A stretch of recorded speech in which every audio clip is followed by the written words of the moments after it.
முன்னொரு காலத்துல நன்னன் அப்படிங்கிற மன்னன் ஆனமலையை ஆண்டுகிட்டு வந்தாரு. மன்னரை பார்க்க வந்த ஒரு துறவி சுவையும் சக்தி வாய்ந்த ஒரு மாம்பழத்தை மன்னருக்கு கொடுத்தாரு. இந்த மாம்பழத்தை சாப்பிட்டு நீங்க இதோட விதைய ஆத்துல வீசிடணும்னு சொன்னாரு. மன்னர் அந்த மாம்பழத்தை சாப்பிடும் போது அது சுவையால ஈர்க்கப்பட்டு அந்த மாம்பழத்தோட விதைய ஆத்துல போடாம ஆலையாற்றின் பக்கத்துல உள்ள அவரோட அரண்மனை தோட்டத்துல நடவும் செஞ்சாரு. இந்த மரத்தை பார்த்து பார்த்து வளர்க்கவும் செய்யறாரு. இந்த நன்னன் மகாராஜாவோட படைத்தளபதியின் பெயர் கோஷர். இந்த கோஷருக்கு அழகான ஒரு மகளும் இருக்காங்க. அவங்களோட பெயர் சயனி. அழகுலையும் அறிவிலையும் சிறந்தவளா விளங்குறாங்க. சிறு வயதுல இருந்து அதிகமா மாம்பழத்து மேல பிரியம் கொண்டவளாவும் இருக்காங்க. கோசர் தன்னோட மகளான சயனிக்கு பல நாடுகள்ல இருந்து மிக சுவை வாய்ந்த மாம்பழங்களை பரிசாவும் அளிப்பாராம். எப்பயும் போல சுவை வாய்ந்த மாம்பழங்களை சாப்பிட்டுக்கிட்டு இருக்காங்க சயனி. அந்த நேரத்துல தந்தையான கோஷருக்கு ஒரு மன்னர்கிட்ட இருந்து ஒரு பரிசு வருது. அந்த பரிசு ஒரு கருவுற்ற மான ஒரு புலி வேட்டையாடுற மாதிரி இருக்க ஒரு சிலை. இந்த சிலையை பார்க்கும்போது அவங்க மனசுக்குள்ள என்னமோ தோணிக்கிட்டே இருக்கு. அந்த நேரத்துல சைனி சாப்பிட்டுக்கிட்டு இருந்த மாங்காயில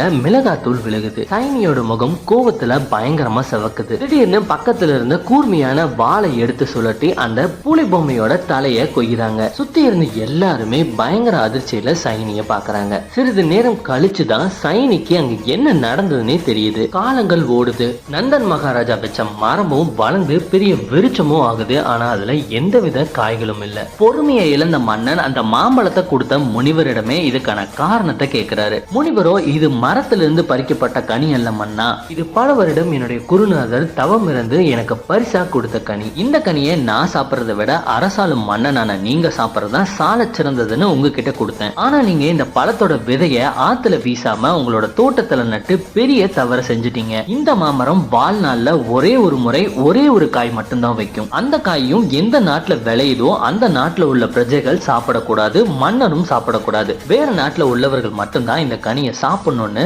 முனிவர் சொன்னாரு. இதை கேட்டதும் பயங்கரமா கோபம் அடைஞ்சாரு மன்னன். மறுபடியும் முனிவரோட பேச்ச மதிக்காத மன்னர் தான் சாப்பிடாத பழத்தை வேற யாரு சாப்பிடக்கூடாதுன்னு அந்த மரத்தை சுத்தி காவலாளிகளை காவலுக்கு நிறுத்தினாரு. பல நாட்களுக்கு அப்புறமா மரம் ஃபுல்லா பூக்கள் பூக்க ஒரே ஒரு பிஞ்சு மட்டும் காயாக ஆரம்பிக்குது. மன்னரும் அந்த காயை சுவைப்பதற்கான நாளை நோக்கி காத்துக்கிட்டு இருந்தாரு. சயனியும் வளர்ந்து பெரியவளாகிறாங்க. சயனிய திருமணம் செய்து கொள்ள பலரும் முன் வராங்க.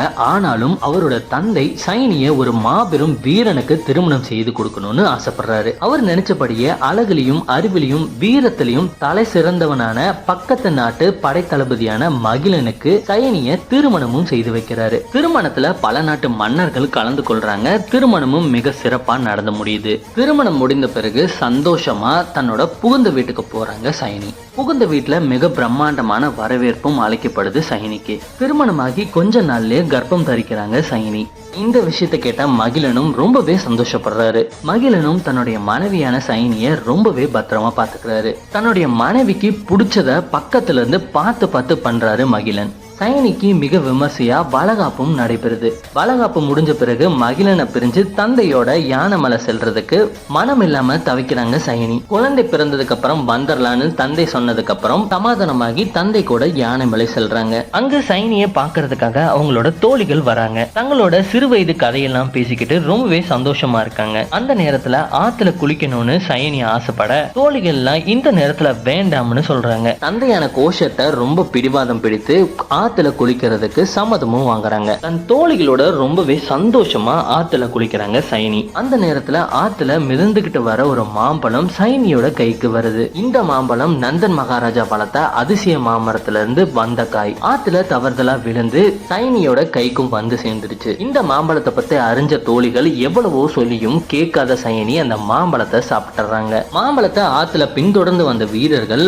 சயனி மாம்பழத்தை சாப்பிட்றத பார்த்துட்டு சயனிய கைதும் பண்றாங்க. அந்த பழம் கிடைக்காத விரத்தியில் மன்னன் கோவத்தோட உச்சிக்கே போனாரு. சயனி சொன்னதை எதையுமே காதுல வாங்காம சயனிக்கு தூக்கு தண்டனை அளிச்சு தீர்ப்பளிச்சாரு மன்னர். சயனிய சிறையில் அடைக்கும்படி காவலாளிகளுக்கு உத்தரவும் பிறப்பிக்கிறாரு. தகவல் அறிஞ்ச மகிழன் நன்னன் மகாராஜா கிட்ட வந்து பேசுறாரு. பழத்தை சாப்பிட்ட தவற சரி கட்டுறதுக்காக எடைக்கு எடை தங்கமும் 81 யானைகள் தருவதாகவும் கூறுறாரு. இதை எதையுமே காதுல வாங்காத அரசர் தான் கூறிய தீர்ப்புல எந்த மாற்றமும் இல்லைன்னு சொல்லி மகிழனை அனுப்பவும் செஞ்சிடறாரு. தன் நாட்டுக்கு திரும்பிய மகிழன் அரசரோட மன்னரோட அனுமதியை பெற்று பெரும் படையை திரட்டி யானை மலை மேல போர் தொடுக்கிறாரு. வீரத்தில் தலை சிறந்த மகிழனோட தாக்குதல் தாங்க முடியாம நன்னன் மகாராஜா தோல்வி அடைகிறாரு. இருபுறமும் இருந்த படை வீரர்கள் முற்றிலுமாவே இறந்து போறாங்க. இறுதியா தன்னுடைய மனைவியான சைனிய மீட்கிறாரு மகிழன். சைனியை அழைச்சுக்கிட்டு தன் சொந்த ஊருக்கு காட்டு வழி பாதையில போறாரு மகிழன். ஒரு வனாந்திர காட்டுக்குள்ள நிறைமாத கர்ப்பிணிய துரத்திட்டு வரான் அரக்கன். அவங்க மேல மிளகாப்படியை போட்டு அவங்க வயிற்றுல வளர குழந்தைய கொல்லறான். இப்படி ஒரு பயங்கரமான கனவு கண்டு கனவுல இருந்து எந்திரிக்கிறாங்க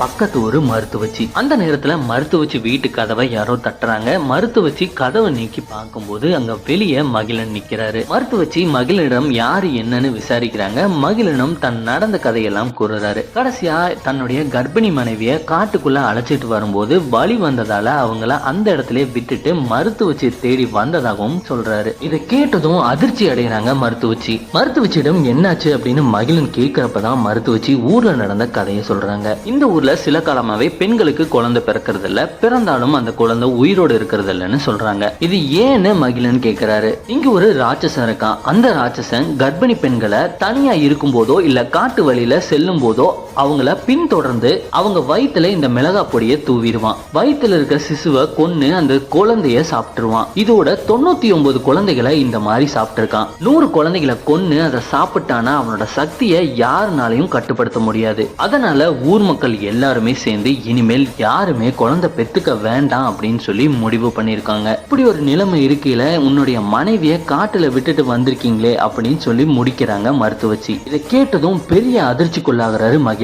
ஒரு நிமிடம் கூட தாமதிக்காம மருத்துவச்சியும் மகிழனும் காட்டுக்குள்ள செல்றாங்க.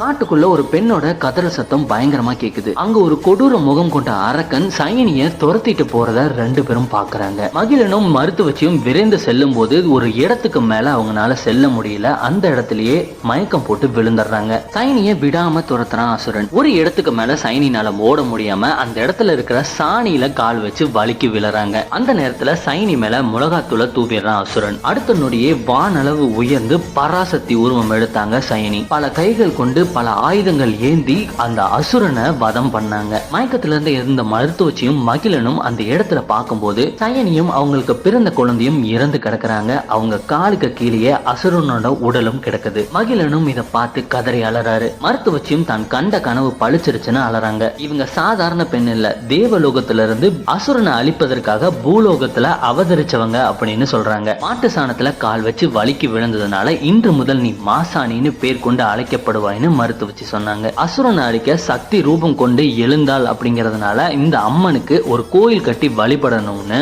இந்த அம்மன் மாசாணி அம்மன் பேர் கொண்டு அழைக்கப்படுவான்னு ஊர் மக்கள் கூறினாங்க. இன்னும் சிலர் மன்னரோட மாங்கனிய சாப்பிட்டதால மாங்கனி அம்மன் அப்படின்னு பேர் கொண்டது பிற்காலத்துல மாசாணி அம்மன் மாறுச்சுன்னு சொல்றாங்க. இந்த அம்மனோட கோயிலுக்கு போயிட்டு வர்றவங்களுக்கு பில்லி சூனியம், மாதவிடாய் பிரச்சனை, பேய் பிசாசு பிடிச்சிருக்கவங்க எல்லாத்துக்குமே சரியாகும்னு சொல்றாங்க. இந்த கோவில்ல ஆட்டுக்கல்ல மிளகாய அரைச்சு தொடர்வது பல காலமா நடந்துகிட்டு வர ஒரு விஷயம். பொன் பொருள் பணம் இது யாராவது திருடிட்டு போனாலோ இல்ல பணத்தை வாங்கிட்டு ஏமாத்தினாலோ இங்க இருக்கிற அந்த ஆட்டுக்கல்ல மிளகாய அரைச்சு தொடருவாங்க பக்தர்கள். அவங்களோட வேண்டுதல் உண்மையா இருக்கும் பட்சத்துல அந்த பணம் 3 மாசத்துல திரும்ப கிடைச்சிரும்னு சொல்றாங்க. குழந்தை இல்லாதவங்களும் இந்த கோயிலுக்கு ஒரு முறை போயிட்டு வந்தால் குழந்தை பாக்கியம் கிடைப்பதாகவும் நம்பப்படுது. இதுதான் மாசாணி அம்மனுடைய முழு வரலாறு.